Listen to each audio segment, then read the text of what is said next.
मित्रों, नमस्कार। बात 70 की दशक की है। हिंदी फिल्मों के सुपरस्टार अमिताभ बच्चन उन दिनों फिल्म इंडस्ट्री में अपनी जगह बनाने की कोशिश में थे। उन्हीं दिनों सिक्किम से आए एक्टर डैनी भी मुंबई पहुंच चुके थे और काम की तलाश में थे। तभी बी आर चोपड़ा ने अपनी नई फिल्म धुंध में डैनी को इंस्पेक्टर के रोल के लिए बुलाया। डैनी ने जब कहानी सुनी तो उन्हें इंस्पेक्टर की बजाय कोई दूसरा ही रोल पसंद आया जो थोड़ा निगेटिव था।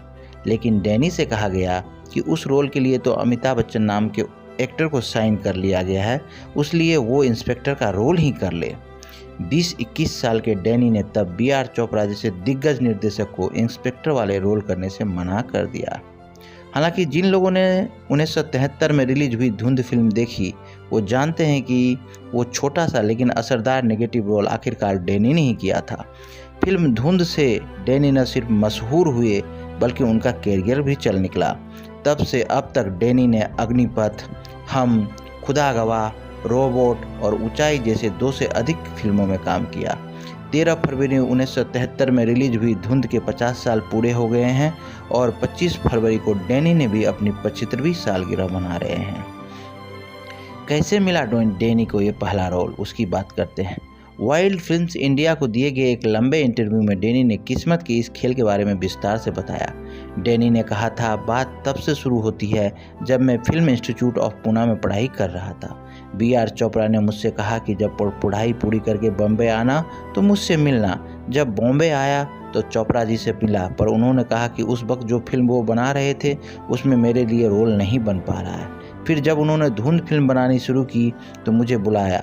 ये बड़ी बात थी कि एक स्ट्रगलर को एक निर्माता ने बुलाया।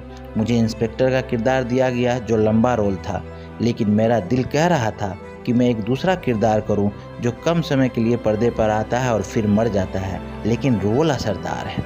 मैंने बी आर चोपड़ा को मना कर दिया। चोपड़ा जी हैरान थे कि ये नया लड़का उन्हें मना कर रहा है। फिर भी चोपड़ा साहब ने कहा कि थोड़ा सोच लो और फिर बताना।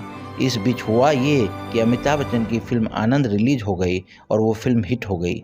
अमित जी शायद निगेटिव रोल नहीं करना चाहते थे तो उन्होंने फिल्म छोड़ दी। मैं भाग कर गया कि अब तो अमिताभ ने फिल्म छोड़ दी, लेकिन चोपड़ा जी बोले हमने शत्रुघ्न सिन्हा को साइन कर लिया है। लेकिन 3-4 दिन बाद पता चला कि शत्रुघ्न सिन्हा को बाहर कर दिया गया क्योंकि वो समय पर नहीं पहुँचे थे। मुझे पता चला तो मैं फिर गया। चोपड़ा जी बोले तुम अभी बच्चे लगते हो और ये पति का मैच्योर रोल है, वो अपंग है। तब मैं सिर्फ 20-21 साल का था। तब तक बी आर चोपड़ा ने भी मुझसे तंग आ चुके थे। मैंने दाढ़ी लगा कर स्किन टेस्ट दिया और बी आर चोपड़ा को लगा कि ये अच्छा काम कर सकता है। वो फिल्म लोगों को बहुत पसंद आई और इस तरह फिल्मों में मेरी एंट्री हुई। एक और दिलचस्प किस्सा में डैनी ने बताया कि डैनी सिक्किम के रहने वाले हैं और डैनी का असल मकसद तो सेना में भर्ती होना था। वो एनसीसी कैडेट में भी थे, लेकिन उन्हीं दिनों सीमा पर चीन और भारत के बीच जंग छिड़ गई जिसमें कई भारतीय सैनिक मारे गए। इसके बाद डैनी की मां ने उन्हें सेना में जाने से मना कर दिया। डैनी की संगीत में रुचि थी तो दूसरे विकल्प के तौर पर वे जा पहुंचे पुणे के फिल्म इंस्टीट्यूट। बॉलीवुड में पारंपरिक हीरो की छवि के बीच सिक्किम से आए डैनी उस वक्त पुणे में और फिल्मी दुनिया में अपवाद की तरह थे। 2018 को एक इंटरव्यू में डैनी ने बताया, उन दिनों नाटकीय फिल्म बनती थी जिसमें सास बहू के बीच तनाव, भाइयों का मिलना बिछड़ना, हीरो विलोन की कहानी। कुछ चिंतकों ने मुझे सलाह दी कि जिस तरह फिल्में बनती है उसमें तुम्हारे जैसे चेहरे मोड़े वाले चरित्र नहीं खपेंगे, इसलिए अब कहीं नौकरी कर लो। उससे पहले पुणे फिल्म इंस्टीट्यूट भी डैनी को इसका आभास हो गया। डैनी बताते हैं कि उनका नाम सेरिंग फिंसो डेन जोकप्पा था। वो सिक्किम से थे, जिसके कारण कोई भी फिल्म इंस्टीट्यूट में उनका नाम नहीं बोल पा रहा था। मुझे देखते ही लोग कहते थे सा जैसे मैं कोई जानवर हूँ। तब जया बच्चन भी वहाँ पढ़ती थी। उन्होंने मुझे अपना आसान सा नाम डैनी रखने की सलाह दी। इस तरह शेरिंग फिंसो डेनजप्पा बन गए डैनी। गुलजार ने 1971 में डैनी को अपने फिल्म में बी आर इशारा ने 1972 में फिल्म जरूरत में एक छोटा सा रोल दिया। डैनी आने वाले सालों में विलेन के तौर पर छाई ही, पर उन्होंने बाइस्कोप वाला, इत्तेफाक, फ्रोजन जैसी बहुत सारी अलग फिल्में की। अपना उसूल कहता है कि दाएं हाथ से जुर्म करे तो बाएं को पता भी नहीं चले।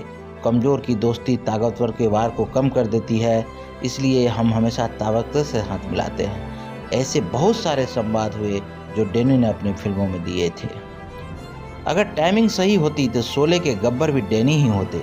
जितनी शोले मशहूर है उतना ही मशहूर ये किस्सा है कि अमजद खान से पहले गब्बर को रोल डैनी का मिला था। दरअसल उन दिनों डैनी ने फिरोज खान की उनकी फिल्म धर्मात्मा के लिए तारीखें दे दी थी और ये फिल्म की शूटिंग अफगानिस्तान में चल रही थी। अफगानिस्तान में शूटिंग करने के लिए तारीखें बदलना आसान नहीं था। फिरोज खान और रमेश सिप्पी के बीच भी बात हुई, लेकिन डैनी ने फिरोज खान को दी हुई जबान पर डटे रहना ठीक समझा और गब्बर सिंह का रोल अमजद खान को चला गया। लेकिन अमजद खान की तरह विलेन के रोल में डैनी ने खूब महारत हासिल की है। 1992 में बनी फिल्म द्रोही में डैनी ने राघव नाम के खूंखार अपराधी का मेंटर का रोल किया था। 70 और 80 के दशक में डैनी ने हर बड़े हीरो जैसे मिथुन, राजेश खन्ना, धर्मेंद्र, राजकुमार के साथ विलन या साइड रोल के तौर पर काम किया, चाहे वो धर्मात्मा, कमांडो, प्यार झुकता नहीं या द बर्निंग ट्रेन हो। लेकिन उस दौर के सबसे बड़े स्टार अमिताभ बच्चन के साथ डैनी का असल सामना 1990 में जाकर अग्निपथ में हुआ, जिसमें कांचा चीना का किरदार आज भी मशहूर है। इसके बाद 1991 में फिल्म हम वो वक्तावर के रोल में अमिताभ बच्चन से टकराए। फिल्म खुदा गवाह में 1992 में आया। डैनी ने बताया, न्यूयॉर्क में मेथड एक्टिंग सीखने के लिए एक टीचर आते थे, लेकिन फिल्मों में जब हम यथार्थ की एक्टिंग कर रहे थे तो वो डायलॉगबाजी का ज़माना था। लाउड एक्सप्रेशन और लाउड मेकअप उस दौर की खासियत थे। जो लोग आर्ट फिल्मों में रियलिस्टिक एक्टिंग करते थे उन एक्टरों को काम नहीं मिलता था, लेकिन जो बाजार की मांग को ध्यान में एक्टिंग करते थे उनका ही काम होता था। मुंबई के भागम भाग से दूर डैनी अपना बहुत सारा वक्त सिक्किम में बिताते हैं। डैनी बताते हैं कि हम लोग शिकारी हुआ करते थे, ये हमारे जीन में है। हम जानवरों के पीछे भागा करते थे, लेकिन अब जब से गाड़ियां आ गई है, एसी आ गया है, लोग टीवी के सामने बैठ जाते हैं, फिर एसी गाड़ी से सफ़र करते हैं। बट मैंने पैदल चलना नहीं छोड़ा।